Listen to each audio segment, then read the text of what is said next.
Brandon are going to share a bit about strengths.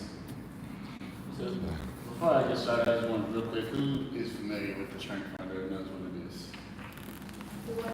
The Strength Finders? So for those who don't know what it is, real quick, it's an assessment and it helps you understand how you naturally think, feel, and behave. And we have the natural reoccurring patterns in our lives that can be identified and then aim productively towards whatever we are trying to accomplish. In this case, hope.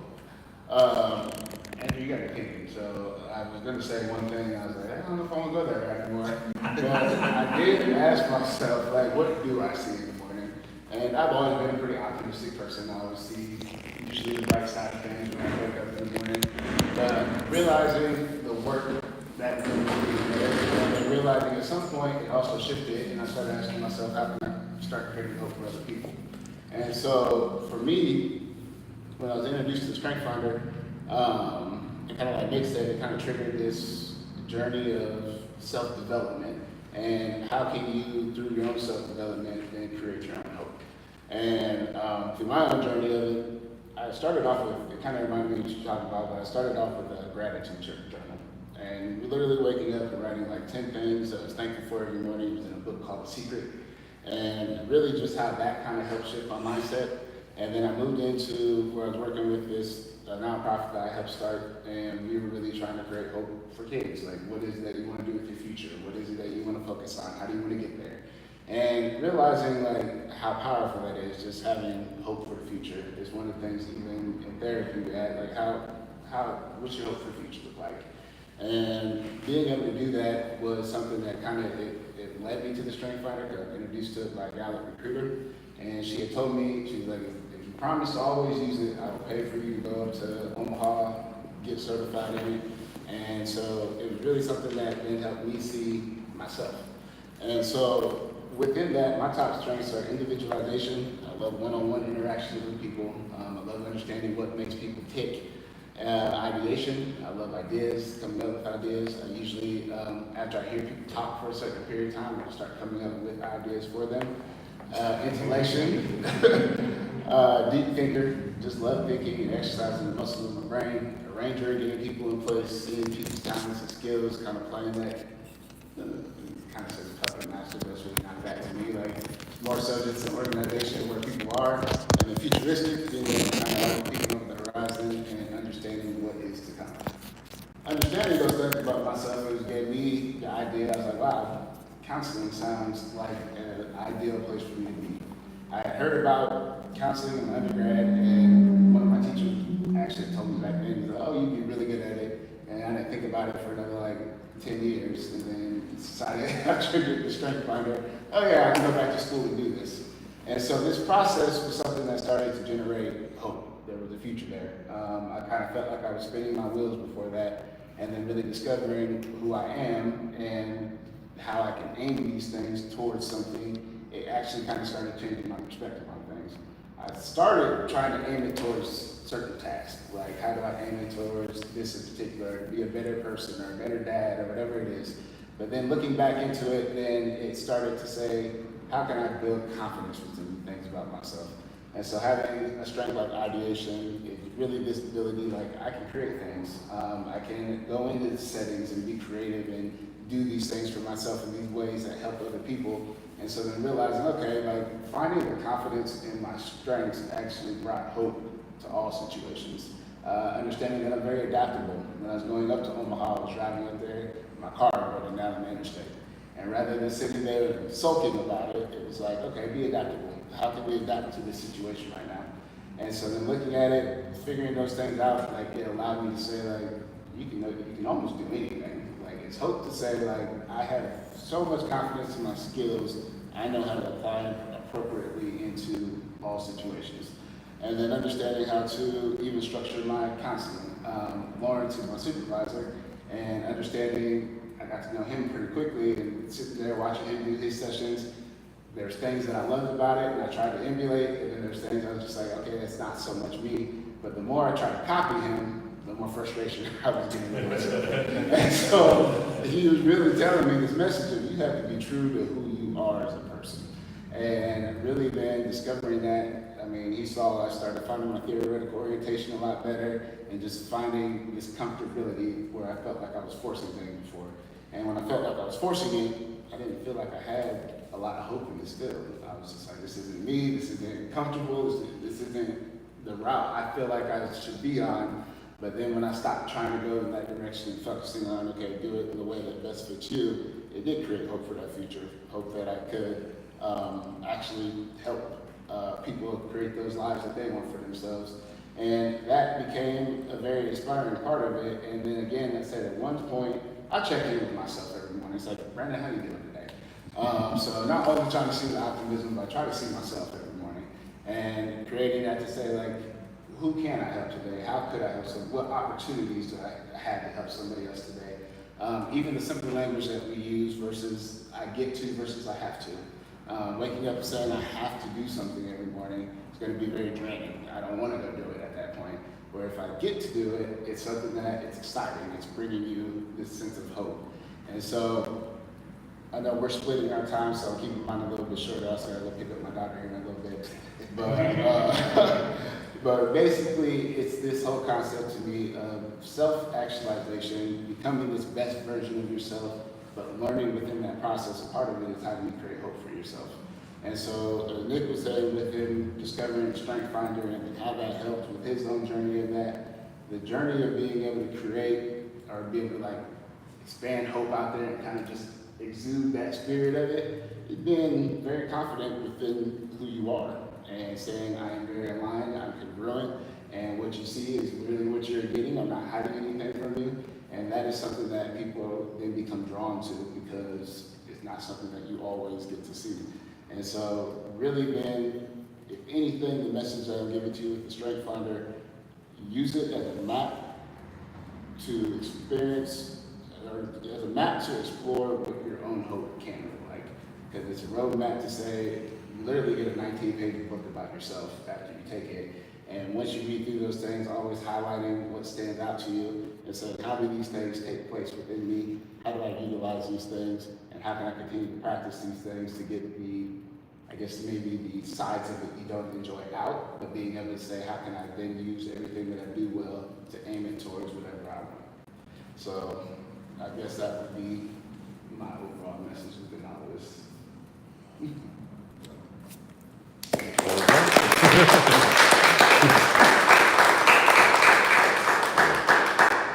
Questions now, questions at the end?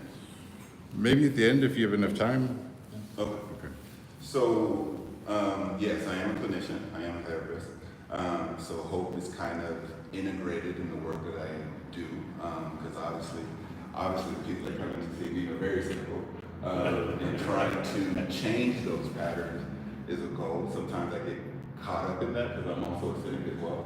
I'm working on it, more so now that I have sons that are in that college age range and they are very disenchanted by the world at this point, especially being African American males.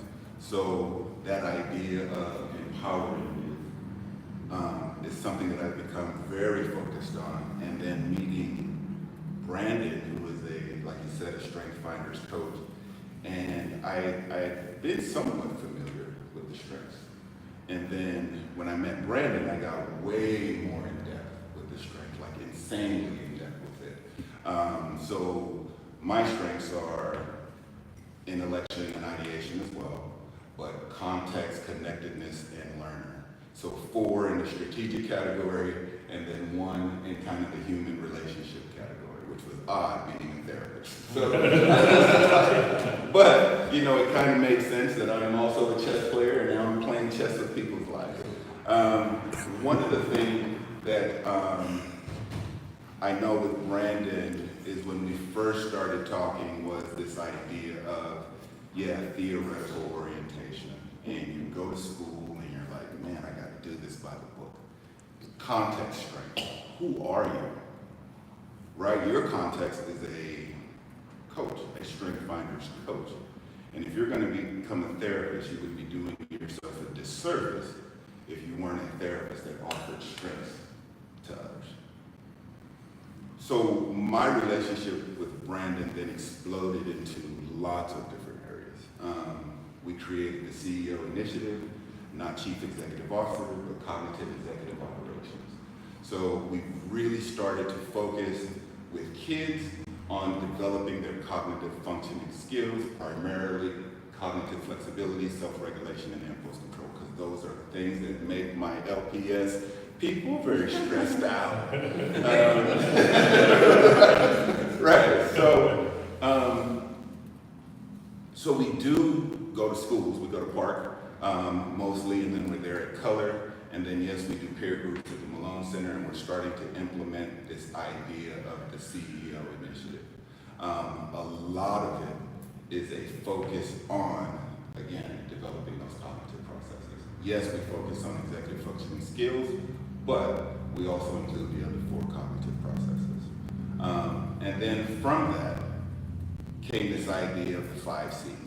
5 C's is not anything miraculous, it's just things that have developed over the years of my time working with clients, and these themes that I continue to see in every client.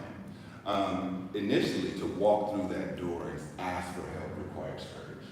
So that's the first of our C's. And if courage is the lighter, then hope is what keeps the fire going, right? So courage becomes very essential to anything that you do in life. Any pattern changes, any recovery, any healing, courage is that first step. And then hope is that energy that you build along that keeps you going, right? This is going to be a little bit more interactive. This is kind of like, I'm also an undergrad in sociology, so the function of how humans operate in our society is something that's very important to me as well. And my hope is that as we expand the CEO project in these 5 C's, that we can start to bring our communities closer together. So some questions to think about. I don't know if you want to answer them now, or we could talk about them at the end, but in my therapy sessions, I'll always include prompts. I think conversations are made better by very interesting conversations, and sometimes challenging questions, right? So in the courage area, what is one truth your community is afraid to speak aloud?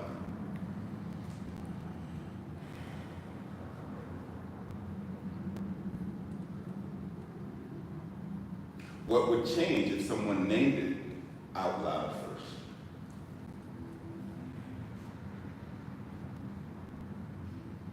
And again, my hope is that questions like that, which, I'm an addict to great conversations, and that's why when I was with Nick, I think it got over at 7:30, and I don't think we left till maybe around 10:30, 11. We were out there for a while because you had good conversations on there, right? So again, courage is the first C. Commitment is the second one, and that falls into that, again, that category of hope, right? Because once you decide, yes, there's a pattern that I want to change, there's some healing that I want to start, then the second C would then be commitment. Once you're given the tools, the sciences, the evidence-based practices, then staying committed to that, again, becomes the hope. Because if you stay committed to it, time plus effort equals results, right? Gotta stay committed to it. Now, as you're staying committed to it, the third C, right, which is consciousness, you're just gonna become aware of some things. When you're in my therapy office, it's to become aware of all things, right? So it's become aware of your thoughts, become aware of your feelings, become aware of your environment, become aware of context. How did things in your history, timeline things, whether happy or traumatic, contribute to who you are today? And it's not just being aware of it in the sense of, oh, I know this happened. No, also how your body instinctively responds to memories of those events. And then also aware of anecdotes when you do feel those negative feelings, right? So consciousness is a very deep level of consciousness. The fourth C is connectedness. Now, connectedness, we think about, I'm connected to Brandon and I'm connected to Nick. But this is also connections to ideas, right? Connection to principles and values, and how are you connected to those things? How deep are your connections to these things? And how do you use those things in your everyday life to get where you want to go? In therapy, again, this is how I design my sessions as well. Clients are mostly asked to reflect on your life experiences, your lived experiences, and the experience that you're having in this present moment. What do you want? What do you hope for, right? So there's that. And then the last C is compassion. Obviously, of all the C's, that might be the hardest. To show yourself compassion. To allow yourself to understand that most of the time, like I have this quote on my email that talks about most mental health issues start before you're 14, right? So when you come into my office, we don't take a judgmental approach to anything that happens before that age, right? You were born into this world to be guided. Someone was supposed to hold your hand through the process. When people fail in that process, yeah, we're going to be very non-judgmental, and we're going to really challenge that negative self-talk. Well, I should have did this, or I was stupid for doing this. No, you're being way too hard on yourself, and you're blaming yourself for things that are outside of your control when you're a child.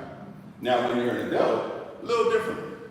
Yes, those things bothered you, but you have way more power and control now to make changes in your life that turns closer to what you want and what you hope for. So, those are the 5 C's. Again, the compassion question would be, who have you judged before you asked their story? Most people see me and they think African American male. My family is from Central America, they're from Belize, so technically I'm an Afro-Latino. So my time in this world right now with all the things that are going on, stressful. However, I am a chess player. So my hope is if I continue to problem solve, I will figure out this chess game.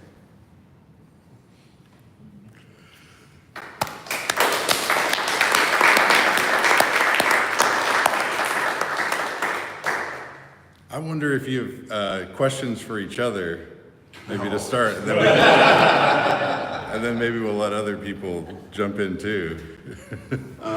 There are a lot of things that Brandon and I are trying to undertake. We have an element of the CEO program that's operating in 2 middle schools in Los Angeles as well. And again, it correlates with a tracking sheet. And the goal is to every day, when kids start their morning in their home class, to go through that CEO tracking sheet and ask themselves, how did they do on self-regulation yesterday? How did they handle non-aggressive responses to challenging situations, right? So in working with Brandon, and Brandon being the futuristic guy, he's helping me map this whole thing out and how we can get it involved in every school. And again, hope. Regardless of what any administration does, this program is needed. Cut all you want, we'll be there with this program.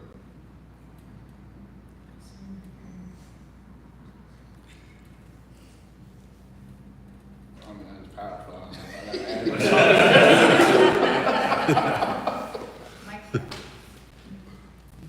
All right, I guess I'll say too, when it comes to the clips and strengths, there's 34 of them.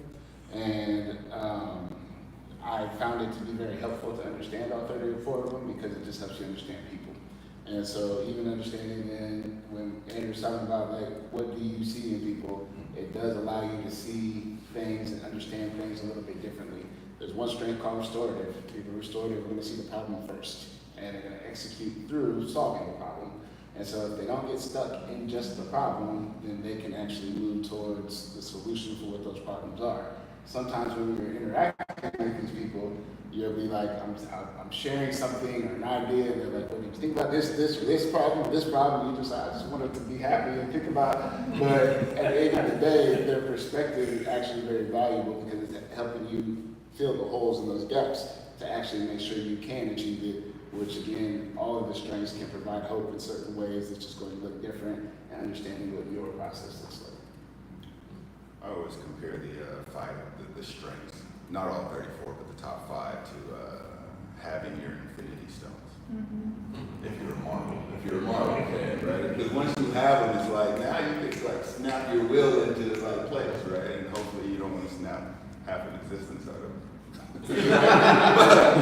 Right? You snap little changes in your life, patterns in your life. Like, nah, right? I definitely want to be more hopefully skeptic. I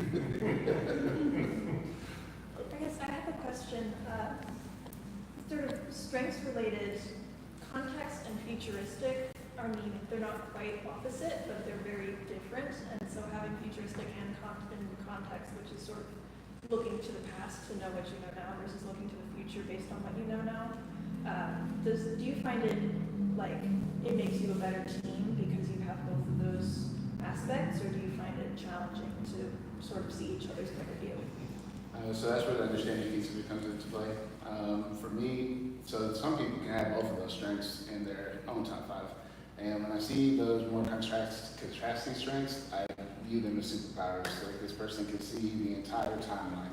And then I've also seen, it's just things I've seen, like things behind it. But even when I'm working with couples and understanding how a lot of times they have these contrasting strengths a little bit more. And so that concept of opposites being attracted to each other, it is, if you view it in the way of a strength-based perspective, it allows us to see the entire timeline. Like things that I'm forgetting about in the past that I'm not even really focused on, he brings it up, I'm like, oh, I didn't even consider that. And so I'm moving forward in this direction without taking that piece into it. I'm doing something that's probably already been done or whatever else, because I'm just looking to the future of it where he can help ground me there. And then helping him, when he gets his information gathered and understands those blueprints for his context, makes it a lot easier of a conversation for us to have to say, okay, how are we going to move forward from that? And then when he maybe gets into the present, I can still continue to go into the future. So we have this whole timeline kind of covered. It's kind of funny you said that though, because it's actually my 4 and 5. Interesting.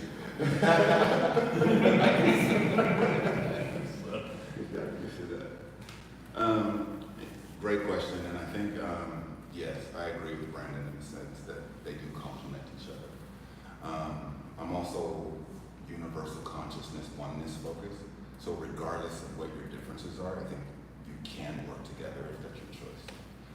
So his strengths complement mine, and my strengths complement his, and our strengths complement Chris, who's doing our work in Los Angeles. But there's times that he has that energy where I'm just context, bro. I'm not there. I'm like, get there. Hold my hand. So for sure, yeah. I think sometimes you find people that you don't have to work at the synergy. It's pretty natural, and I think Brandon is one of those people that I found. And I've tried to steal him from every other program that he's involved in. So my hope is that we get the funding and the support so I can pay him so he can never think about going anywhere else.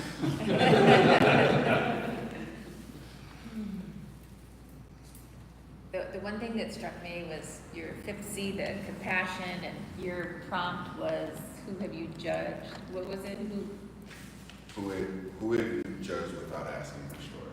Yeah, and that made me think about just like the whole basis of strengths, right? I mean, if you're really into it and you understand that not everybody processes information like you, and that you cannot possibly understand where others are coming from, I think it gives you so much more empathy, and you cannot not be open-minded in approaching somebody, regardless of whether or not you have individualization or not. If you believe, because you understand that we're all coming at this from different directions. So I think that removes so much judgment when you really dive into strengths. I think that's one of the beauties of strengths, and I hear that in your prompt and in the way that you're approaching things. I love it. Absolutely. And in the therapy setting, you ask that question of yourself. Yeah. Because most people start with judgment of themselves. So when first thing you do in the morning sometimes, right, is, oh, am I happy today? Yeah, and that starts that downward spiral, right? So sometimes you gotta be most aware of how you judge yourself. I think also too, as you're talking about the individuation, I think of community social change initiatives. You know, you talk about, because when we're talking about change and like engaging in agentic action, you think about, like, my big judgment is like, oh, I'm not doing enough. I have to do more, right? Like, I see all of these incredible people doing all of this incredible stuff, like, we're not, you know. But then, if you think of individuation and strengths finders, you can situate yourself in that role of what is your role within the group. So, like, there's healer, there's agitator, there's like 6 different ones. And so I wonder if that comes into play too in that individuation, because you can really situate yourself and see yourself in a team as opposed to needing to be that one person, that archetype, that single archetype. Instead, there's a whole bunch of them, you know. Absolutely.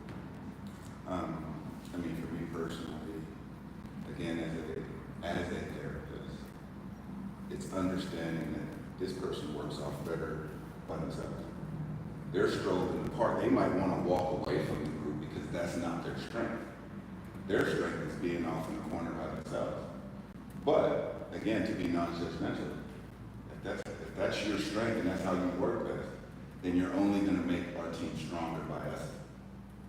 I don't even want to make it sound that way, allowing you to do what you're best at, but it's not in a way. It's your choice, and you just, if we support it. It allows you to step back and look at all your strengths and say, like, what role do I play in the group? And so there's one strength called consistency, and people with consistency are very group focused. They want to make sure everything's fair. And that's even playing grounds for everybody, where someone with individualization might be looking more at the person, like, well, what about them? So it's still this person, even though they have that mindset of what role am I playing in the group, then they can say, I am the role of focusing on these group needs as a whole. So making sure that everything is fair and consistent for everybody involved within this group. And so it is just allowing, like, any strength, if you have a mindset or perspective behind it, you can still apply it towards what you're trying to accomplish there. I mean, I think it truly is like a compass of how you walk through your day-to-day. That's where your context comes in well, right? I mean, Absolutely. yeah, we always talk I do strengths coaching with the MBA students, so I was telling them, I'm like, yeah, like certain strengths aren't necessarily probably as like forefront in certain situations. Like, I was talking about, like it's always the big thing, people want to be like creative, innovative people and everything, and I'm like, yeah, but let's say like with your surgeon, like you don't want him taking creative liberties. I'm like, there are times where that strength is like, we want that in the forefront. There's other where it's like, it's not necessarily what we want. There's no discipline for you,